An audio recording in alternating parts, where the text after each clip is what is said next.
Assalamualaikum warahmatullahi wabarakatuh.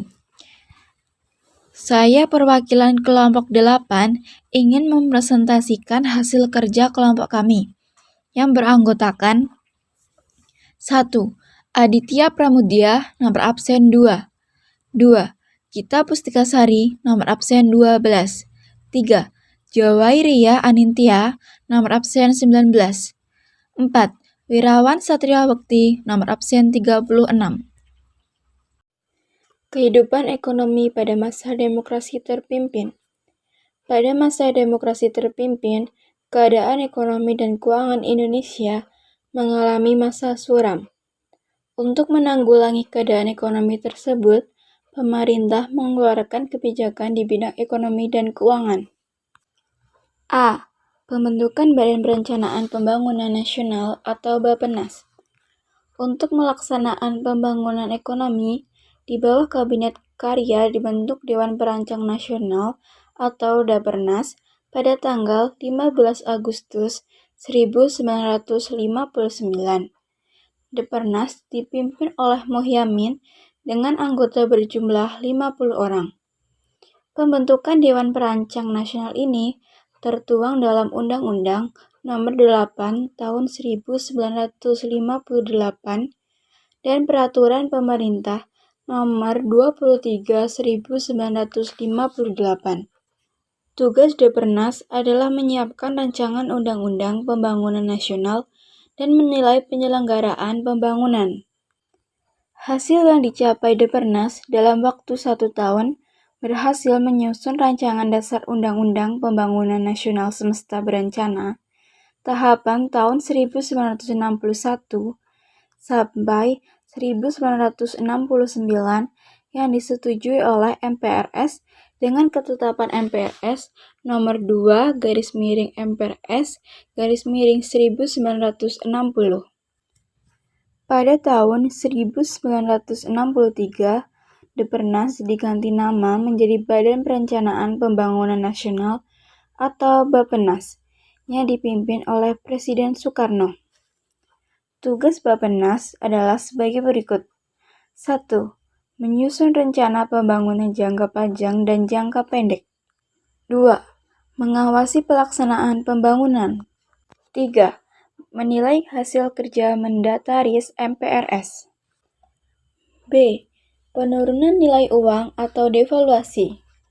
Tujuan dilakukan devaluasi adalah untuk membendung inflasi yang tetap tinggi, untuk mengurangi jumlah uang yang beredar di masyarakat, dan meningkatkan nilai rupiah sehingga rakyat kecil tidak dirugikan.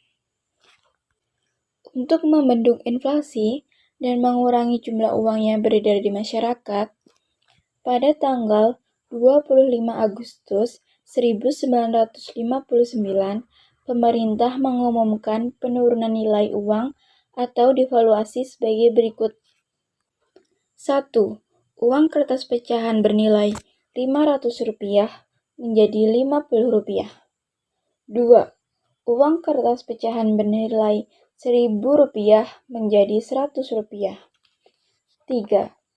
Semua simpanan di bank yang melebihi Rp25.000 dibekukan.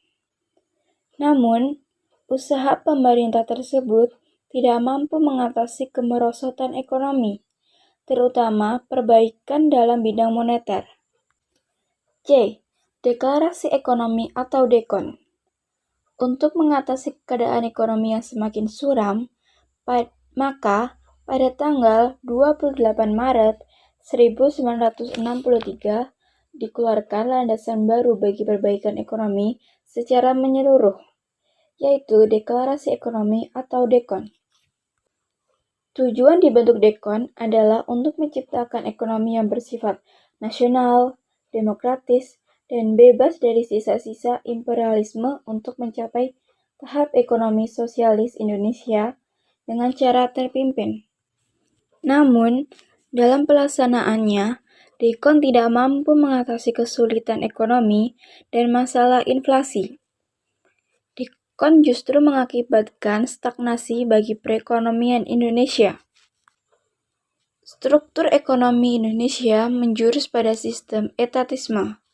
Artinya, masalah-masalah perekonomian diatur atau dipegang oleh pemerintah, sedangkan prinsip-prinsip dasar ekonomi banyak diabaikan. Akibatnya, defisit dari tahun ke tahun semakin meningkat menjadi 40 kali lipat. Defisit yang semakin meningkat tersebut dengan menciptakan uang baru tanpa perhitungan matang sehingga menambah berat badan inflasi. Dalam rangka pelaksanaan ekonomi terpimpin, pada tanggal 11 Mei 1965, Presiden Soekarno mengeluarkan Penetapan Presiden Nomor 8 Tahun 1965 tentang Bank Tunggal milik negara yang kedudukannya di bawah urusan Menteri Bank Sentral. Langkah-langkah yang dilakukan pemerintah untuk memperbaiki ekonomi tersebut ternyata mengalami kegagalan. Berikut faktor penyebabnya. 1. Penanganan masalah ekonomi tidak rasional. 2. Ekonomi lebih bersifat politik dan tidak ada kontrol. 3. Pengeluaran negara cukup besar. 4. Devisa yang semakin meningkat ditutup dengan pencetakan uang yang menyebabkan inflasi semakin membumbung tinggi. 5. Struktur ekonomi menjurus ke ekonomi etatisme atau semuanya diatur dan dipegang oleh negara. D. Kebijakan lain pemerintah. Dalam usaha perdagangan, pemerintah mengeluarkan peraturan tanggal 17 April 1964 mengenai adanya Komando Tertinggi Operasi Ekonomi atau KOTOE dan Kesatuan Operasi atau KESOP. KOTOE bergerak secara sentralistik untuk mengatur perekonomian negara. Sedangkan tujuan dibentuk KESOP adalah untuk meningkatkan sektor perdagangan. Sebagai penutupan, izinkan saya untuk menyampaikan satu pantun sebelum mengakhiri presentasi ini. Nasi goreng rasanya gurih, dimakan di kota Batu. Kuucapkan terima kasih atas semua kasih dan perhatianmu. Wassalamualaikum warahmatullahi wabarakatuh.